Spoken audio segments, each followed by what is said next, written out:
screen, entertaining us into the finish line. We have our 24th arrival right here.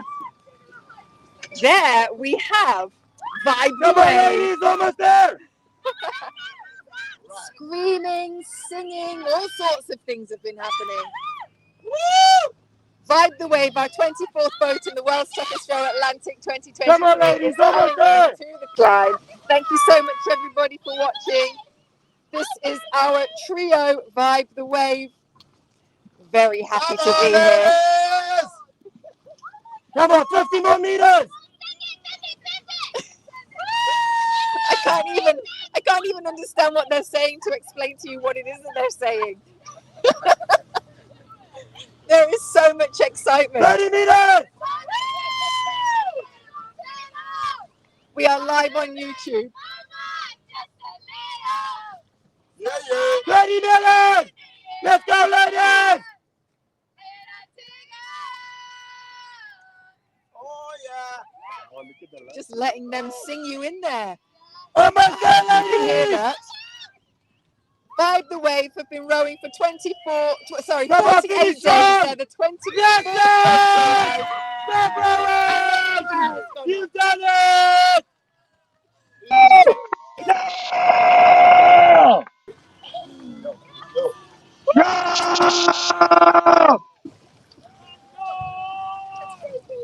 Oh.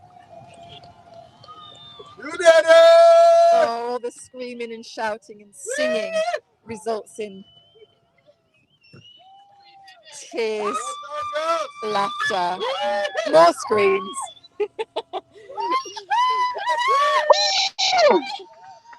Thank you. Keep sending in your messages of support. These ladies have been rowing across the Atlantic 3,000 miles, 48 days, just shy of 7 weeks at sea. The 5th in the trios. There's one more to come in. And they've popped the champagne.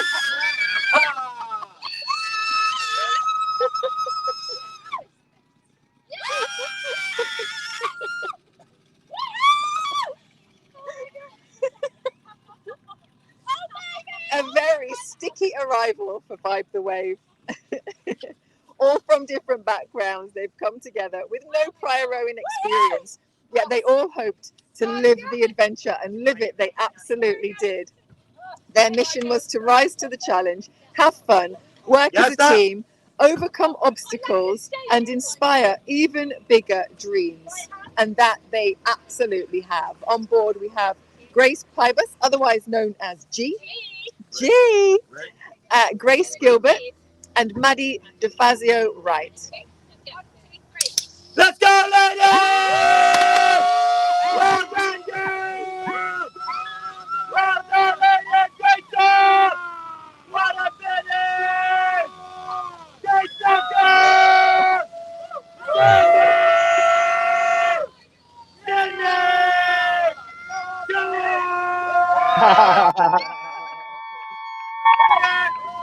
3,000 miles! Great job, girls! Let's go! Send it down, send it! Send it! Let's go! Well done, girls! What a great job! Fantastic stuff! Oh, great job, girls! Yes.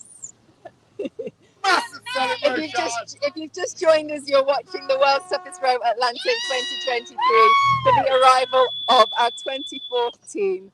Vibe the Wave are here. The team went from a super strong start to getting struck by a Marlin in the first couple of weeks. Quite the blow, but they are such a fun-loving, brave and calm team who consistently look for the positives and fully live the adventure. The first 2 days with the big hectic weather, both the boat and the women on board took a bit of a beating. And they also had to fix broken gate and plate, which are the things that you see there where the oars are attached to the boat. And a couple of those broke off, which meant that they were down to one person rowing. And they were going 2 up. Now, the thing is, when there's one person rowing, it's like rowing a solo, but with the weight of 2 people to then carry on board. And it also makes recovery from being pinned harder, which is when you're side on to the wind and the waves, and that makes it a struggle to turn it back on course.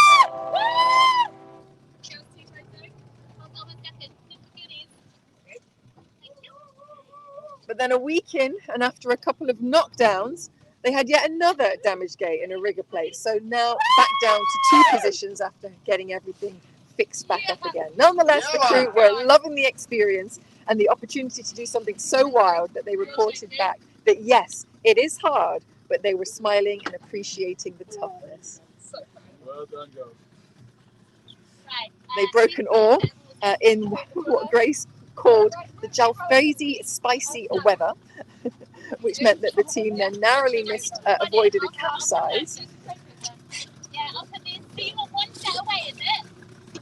You want 1 set away? And as many of you know, like I said, the ladies on New Year's Eve were hit by a massive marlin, and that's the spear-like bill went through a side compartment, through the power anchor compartment, and then through the deck. Also hit Grace, but she was uninjured, thankfully. Then, of course, the task came to empty the compartment, plug the internal hole, bilge out the water with epoxy at the ready. They fabricated a fix and they used a bunch of stuff on board to make that happen. In the end, the external hole still needed to be plugging, and ingeniously, they bunged it with a fender and the champagne bottle that they celebrated with on New Year's Eve. Hi, Mum and Dad, if you're watching, love you. Ah, G says, hi, Mum and Dad, if you're watching, love you. They still will be watching. They're definitely watching. Carry on. As you were. Chicken Bill. And they also, mid-Atlantic, had the world's most remote cocktail party. We'll find out a little bit more about that. I'm surprised they've even got a bottle of champagne left. Okay, so these ladies are going to row themselves into Nelson's dockyard where we will watch them step onto land for the first time in nearly 7 weeks. Oh, yeah. So stick around, don't go anywhere. We'll put the holding screen on and we'll see you shortly. Thanks for watching so far. Thank you.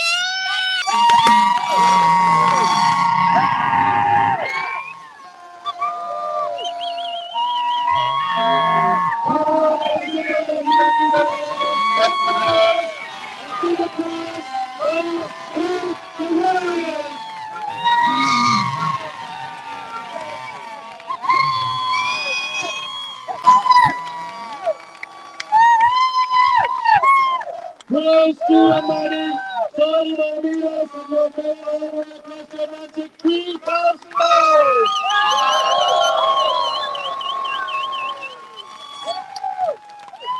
Welcome back to the World's Toughest Row Atlantic 2023 for the arrival of Vibe the Wave. Bringing a whole new meaning to party boats. 10 more meters, girls, 10 more meters.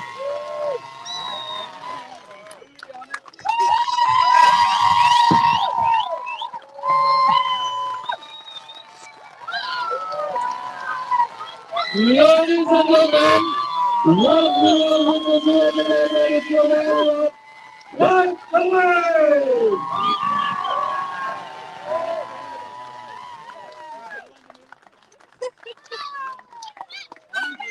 Making headlines the whole way across. Vibe the Wave have arrived dockside. Their charities. Grace's charity is the Oxford John Radcliffe Hospital's Neuro Intensive Care Unit. G's charity is Kidney Cymru, which interestingly, G's dad needed a kidney transplant, and earlier last year they discovered that her mum was the perfect match. What a team. And Maddie's charity is Empire Fighting Chance.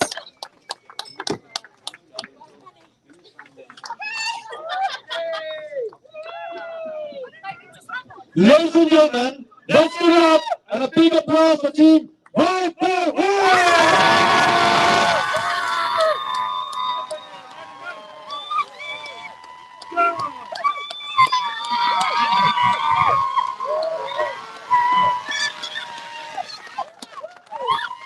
What a Tuesday start of the evening.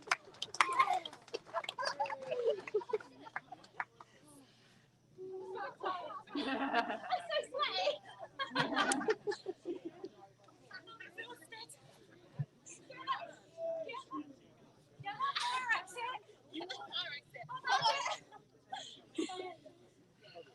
Representing the United Kingdom, once again, we just witnessed the arrival of Vibe the Wave! Let's go!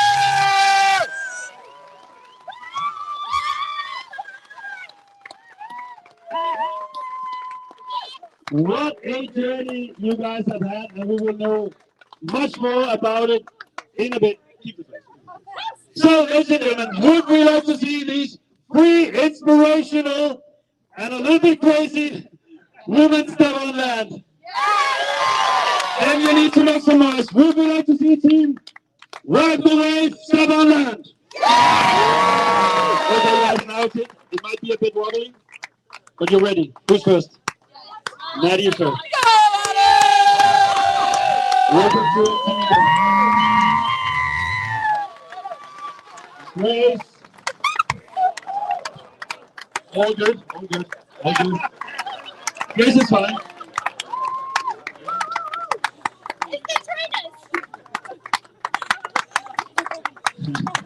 And Grace, welcome to Antigua.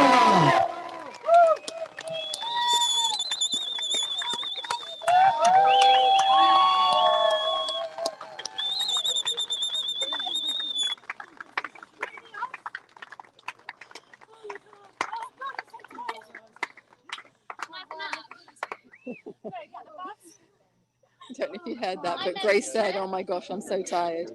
Go grab your family. And then G said, "Can I have a nap?"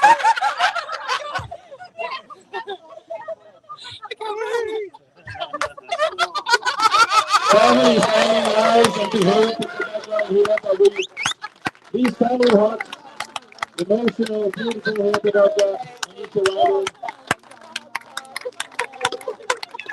We got many ocean goers from already here on the island, present here tonight. Lots of tourists, locals, guardians, to witness this incredible arrival of Vibe the Wave.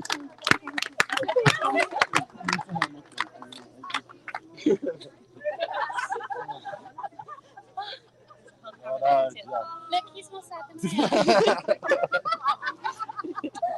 Oh my god.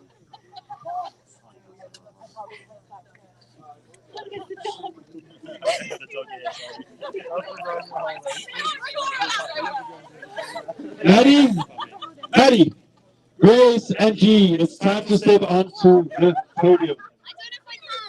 It's a little bit wobbly, just like the backyard, but with a little bit of help. Yeah, hold on. Yeah, of course. It was not. This is the weirdest feeling. Ladies and gentlemen, what we just witnessed here today was the arrival of these three incredible girls. They left Lagamera December 13th. Now they're here safe and sound. And God knows what a journey they've had. We will know about it in a bit. But first, you get your journey in an amazing 48 days, 13 hours, and 53 minutes. We have Kivinia here with a certificate of achievement and the I Wrote the Atlantic t-shirts. Obviously, you will be awarded as well at the Mayfair Hotel in London when we have the prize giving after the race. But a big applause for the girls!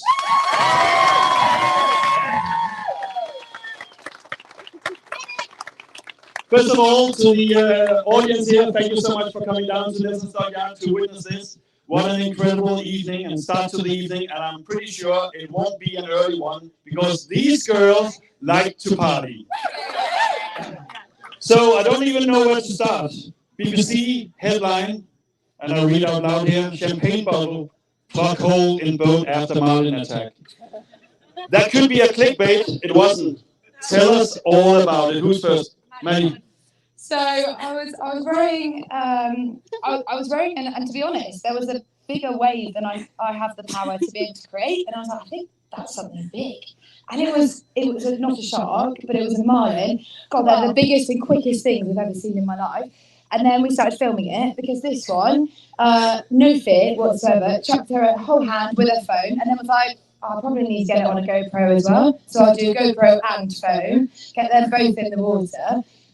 It turns out we've got loads of tuna around the rudder. Marlin goes to attack rudder, almost gets your hand, comes straight up through the hull, and we're all like, oh, it's not fun anymore. This one goes, what's happened? What's happened? All jokes aside, this is quite serious now. So we had 3 holes in the hull, and then the only way we could fill it was we do have to bring a selection of bungs. None of the bungs are big enough, but a champagne bottle is. This all happened at New Year's Eve, right? New Year's Eve. So you had said Happy New Year with the champagne, and you had the bottle, and obviously then you needed to use the bottle. Yeah. I would just say, for those who haven't seen it yet, on your socials, you can go back to New Year's or the day after to see the video. And G, the way you are screaming on the video and you see the Marlin, it's been all over the news, and I can still hear that scream because that was terrifying. I mean, now we can smile of it, laugh at it, but I mean, it's not a joke out there with the Marlins. We have had quite a few attacks throughout the years, but this was a little bit over the top. 3 holes in the boat, and you witnessed it all from the cabin, or? Oh no, I was chilling all day. So I was catching some rays, and literally, it was Matt. Matt was like, "There's definitely something in the water here," and I was like, "What?" No, Grace was like, "It's probably just a wave." And no, we looked over the side, and it was like an 8-foot giant marlin. Yeah. But yeah, I didn't realise what happened until it had actually hit the boat, and then I was like, "Oh, we should probably fix this." Yeah. And you can actually see it happen on your socials, right the way on Instagram. And you can hear it as well with G's. You're also the first one to have the most remote cocktail party on the middle of the Atlantic. Let us hear a little bit about that. G. Well, I'm Grace, that's G. Grace starts with a G. It was actually Maddie's idea, to be fair. She wanted to bring something totally different to the crossing and something quite unique that represented us. So anything that involves champagne, I'm game for. So. Well, the original idea, I'll just eat the microphone. The original idea was that I'd go to Tesco's and just get them. All right, my teeth are massive. So I was just going to go to Tesco's and get some like little samples. This one, she gets an idea, times it by 1,000,000, and comes up with something that is so iconic and creates something incredible. So the next thing we know is we've got 3 silk cocktail dresses on the boat, and I'm pretty sure at one point she said to me, "Maddie, you can't bring the Fanta because it's extra weight." So we somehow have prioritised cocktail dresses, cocktail glasses, and we probably had, I don't know, I don't want to exaggerate here, but 9 different types of gin With mixers. with mixers. I think there was vodka and rum as well, just for a little bit of excitement. But all under control, obviously, and responsible. Yeah, exactly. So danger never sleeps. Why should safety? So it is called the world's toughest row, and I'm sure there's been a lot of laughter on this boat and a lot of good moments, except for the Marlin strike, which you also handled like with a smile. The first week, tell us a little bit about that. G. The first week was absolutely relentless. The storm that rolled through, I was like, oh, we're just, I'll last 1 or 2 days. By day 10, I was like, what is this? When is this going to stop? All we were thinking was just like, we're going to be down for at least 5 weeks. Yeah. But top speed, what was it, 17.9 down a wave? We were just like, right, okay, let's just put our head in the sand and let's roll with it. But yeah, it was pretty mega. And we broke the gates. Oh, yeah. So on day 3, G and I were on the oars and a massive wave came in. And we had a near capsize and the oars got trapped under the boat and bent 2 of the indestructible gates. quote, and snapped an oar in the process. And then day 7, we then bent another gate on the port side. So we've only had 2 rowing positions for the entire crossing, which has made it quite challenging at times. Yeah, but I think we've learned quite a lot of decent DIY. Everything's tethered on. And I tell you what, those tethers, it's like a snake's wedding. It is a nightmare. I'll be like, oh, can you pass me the screwdriver? Give me 5 minutes while I try and untangle that from the mole clips. It's been very fun. We didn't manage to lose any screws or nuts, mainly because we were like tethering them onto everything else too. But like, who else gets to do this in real life? Who else gets to try and fix a gate in what our router would call 1 to 3 meter waves, what we would call 10 plus waves? Block out the sky. They actually block out the sky. Who even knew that was a thing? And also, as soon as you take out a camera to film it, they disappear. Yeah. So you're never going to believe us. We believe you. So, by the look of it, you guys have had an amazing crossing, and there must have been some talks. There must have been some talks on board about the future. There are other great challenges out there, not as good as World South Road, but many. Any chats about future challenges?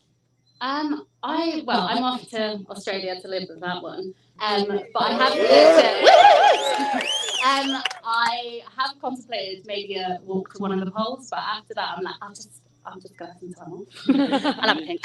I mean, I might have the ocean roam bug, but my mum's there. And she's already shaking her head. So I'm joking. Absolutely not. Absolutely not. We hear that a lot until a few days later, and we see you down here at the dockyard, and then we talk ocean rowing again. Ladies and gentlemen, we have 38 women in this year's race, and they have one thing in common. They all come in smiling, and they are incredible, inspirational, and just something to look out for the entire population. You have done amazingly well. A big hip hip hooray for Wipe the Wave. Ladies and gentlemen, give it up. Hip hip. Hip hip. We're doing a live interview now with Charlotte on YouTube. After that, you have your first meal on dry land, and I'm pretty sure some cocktails are waiting as well. So bring your dresses. Now over to Charlotte. Thank you so much. Thank you. Come and join me down here, ladies.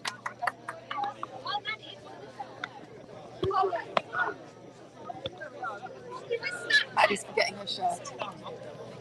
Oh. Just have a quick chat with me before you head off. Won't be long. Hey, just a couple of questions. Yeah, sure. Hugs for Head Safety Officer Ian Couch. Good. He's not the biggest hugger, but he'll take hugs from Vibe the Waves. Yeah. Oh, you go first. Good. Squeeze in, come together. Yeah. So, first question. Maddie, did you catch that fish? The one I was holding up? The one that you were hoping to catch? Wow. Oh yeah, on the VHF. Does the Marlin count? No, fish in the sea, like other. Oh, well, maybe. Maybe, actually. Tell the story. No, you tell the story. So, Maddie's obviously looking for plenty of fish in the sea, a date, and we saw a boat on the Make AIS. it sound less desperate. It's not desperate at all. So there's a boat on the AIS. So no fish is a catch. So we see a boat on the AIS. We radio through just to let them know, like, we've got no motor, no sail, please avoid us. At which point, Maddie's like, oh, let me talk to them. Yeah, sure. Next thing I know, 10 minutes later, they're chatting about gin and tonics at Shirley Heights. What's his name? Frederick and Diego from Gravy. If you're watching. Yeah, Michelin starred chef, going on a date with this one on Thursday at Shirley Heights, just saying. There you go. Under 50 though. Yeah. Still works hard. So what was that like when we met you out there and you saw us for that first time and then you were rowing? Calm seas, quite calm seas out It was there beautiful coming in. rowing it. It was- We've not seen that before. We've not even seen the flags at no point have ever looked like that. Yeah. Wow. No, they've been usually facing the other way. The whole way. Absolutely euphoric. Yeah. To see, we had a boat join us earlier on, and just to see other people up close, I was like, oh, humans, Yeah. there are other people aside from us. Yeah. It was, but to see like all the people coming in with the lights, I just like. Yeah, and hearing everyone's voices. We spent a lot of the last sort of 20 days, especially, talking about who we're excited to see and why we're excited to see them, and just seeing their face and just hearing the like noise coming at all angles, knowing that actually after all this time we made it together as better friends with all our objectives met. Like, words really can't describe. It was out of this world. Well, it's taught us a huge amount, and I think when we first started this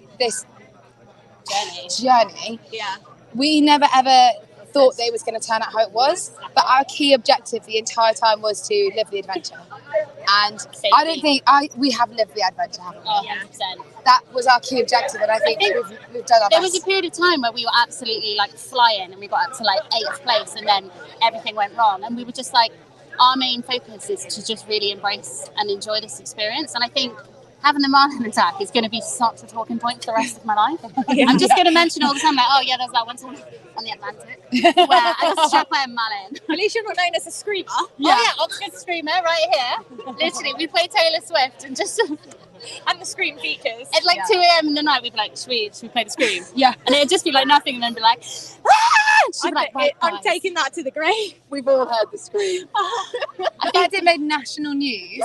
We got sent a screenshot of what was on the front page of national news, and I went, "Oh, Grace, it's you in a bikini." Oh God.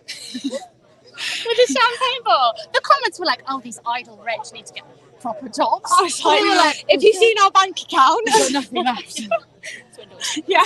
So you've got all your friends, family, supporters, everybody back home who's ever seen any of those headlines. What would you like to say to them? Just thank you Thank for you. all your support, really. It goes without saying, like, we couldn't have made it here today without everybody's support at home and who is here today, especially Atlantic Campaigns and all the help that they've given us in the lead up to the row and during the crossing itself, especially. Big shout out, safety team. Yeah, and There he they're really, like, we're so grateful for all of that, and just everyone's words of encouragement, no matter how big or small, it goes such a long way. I think it is a dangerous event, and I don't think we ever think it's not going to be a dangerous event. But when you're surrounded by other people that are doing a similar event, it's easy to get lost in the moment and not realise that it is very unusual to be doing this. And so when you're on the water and you're able to give somebody a call who you know is taking it just as seriously as you should be as well, it's pretty incredible to know that you've got that safety, not just for us on the water, but also for our support team back at home. To know that we've not just looking after ourselves, we've had all the training, but we've also got an entire team behind us that are watching us every single moment to make sure that we're safe. And for that, we're incredibly grateful. Yeah. Love that. Thank you so much, ladies. Thank you. Enjoy your time in Antigua. Yeah, woo! Let's get the party started. Yeah! Thank you. Next challenge. I can't. Ladies and gentlemen, as the boys head towards the table with their first class fresh meal and cocktails, let's give them a big applause.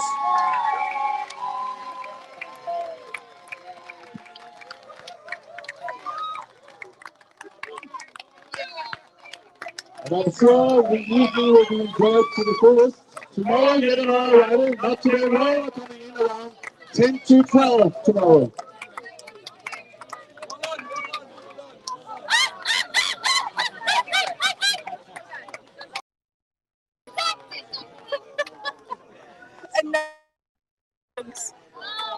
From their fellow fleet members. Oh, look at that. I mean, the party really is just about to start. Antigua, you have no idea what's going to happen this week. Okay, Vibe the Wave are in our 24th boat. We have 13 left to go. Next up, tomorrow, not today, row. They're coming in between 6:30 and 7:30 p.m. Last time I looked, and the last time I looked was about 6:15, so that could have changed. And that's local time, so that'll be about 10:30 to 11:30 UTC.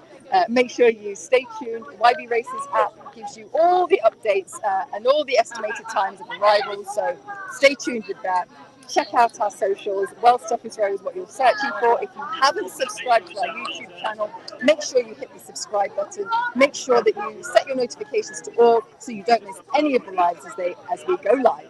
And we look forward to seeing you tomorrow. Thanks for watching.